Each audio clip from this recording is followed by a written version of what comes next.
पिथौरागढ़ से बड़ी खबर है। रेस्क्यू के लिए सेना ने संभाला मोर्चा। बंगपानी और मुनस्यारी में चल रहा है रेस्क्यू ऑपरेशन। रास्ते ध्वस्त हो जाने से आवाजाही में परेशानी हो रही है। रस्सी के सहारे गांव तक पहुंचने की कोशिश कर रही सेना ड्रम में डालकर हो रहा है लोगों का रेस्क्यू। बारिश और भूस्खलन से दर्जनों गांव दरअसल यहां प्रभावित हुए हैं। पहले एसडीआरएफ की टीमें यहां पहुंची हुई थी। लोकल प्रशासन मशक्कत कर रहा था लोगों को बचाने के लिए, लोग जो फंसे हुए हैं उन्हें वहां से निकालने के लिए, लेकिन अब मोर्चा सेना ने संभाल लिया है। तो पिथौरागढ़ से यह खबर। बंगपानी और मुनस्यारी में लगातार जारी है रेस्क्यू ऑपरेशन। अब देखिए, ड्रमों के माध्यम से यहां जो लोग फंसे हुए हैं उनको बैठाकर नदी के उस पार किया जा रहा है। तो भारी बारिश और भीषण भूस्खलन के चलते यहां पर अच्छा खासा नुकसान पहुंचा है। कई घरों के ऊपर छतों पर मलबा आ गया, कई घर मलबे में दब कर रह गए और उसी के साथ कुछ लोग मलबे में दबे हुए हैं। तो पिछले 2 हफ्तों से लगातार जैसे ही मॉनसून ने रफ्तार पकड़ी है और बादल फटने का सिलसिला शुरू हुआ है, सबसे ज्यादा इसका कहर पिथौरागढ़ में ही बरपा है और पिथौरागढ़ की भी मुनस्यारी तहसील में ही सबसे ज्यादा नुकसान हुआ है। हालांकि उससे पहले प्रशासन अलर्ट था, लेकिन रास्ते खत्म हो जाने से, रास्ते टूट जाने से, पुल टूट जाने से यहां प्रशासन की मदद पहुंचने में दिक्कतें बेशुमार आ रही थी। लेकिन अब ये पूरा मिशन जो है सेना ने अपने हाथ में ले लिया है।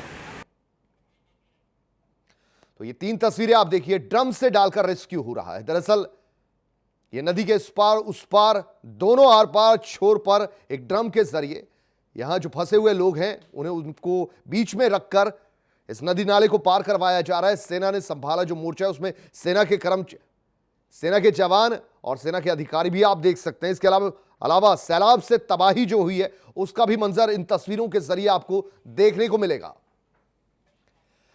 अजीत कांबोज हमारे संवाददाता इस वक्त फोन लाइन पर और ज्यादा जानकारी इनसे लेते हैं। अजीत कांबोज, ये बताइए कि दरअसल कितना नुकसान यहां पर हुआ है, क्योंकि अब जो लोकल एडमिनिस्ट्रेशन था एसडीआरएफ की बजाय अब सेना ने ये कमान संभाली है।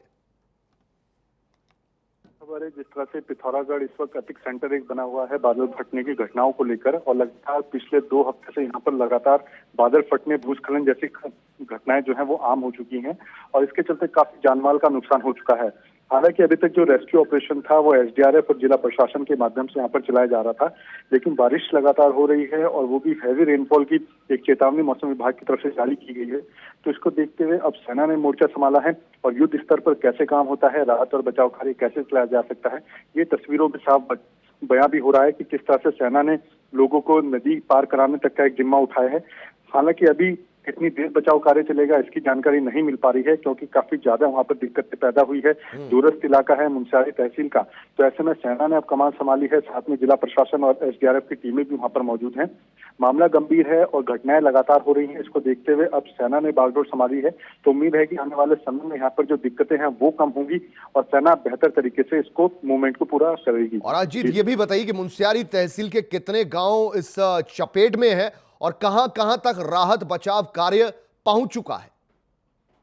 बिल्कुल, अगर मुनस्यारी की बात की जाए तो मुनस्यारी का टांगा और बांगा पानी जो गांव है ये दूरस्थ गांव है और सबसे ज्यादा जो घटनाएं भूस्खलन या बादल फटने की हुई है वो इन्हीं क्षेत्रों में हुई है।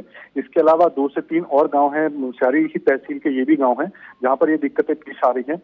हालांकि लगातार एसडीआरएफ की टीमें वहां पर कैंप किए हुए हैं, लगातार राहत और बचाव कार्य जारी है, लेकिन फिर भी रोजाना हर दूसरे दिन यहाँ पर बादल फटना, तेज बरसात और भूस्खलन जैसी घटनाएं हो रही हैं।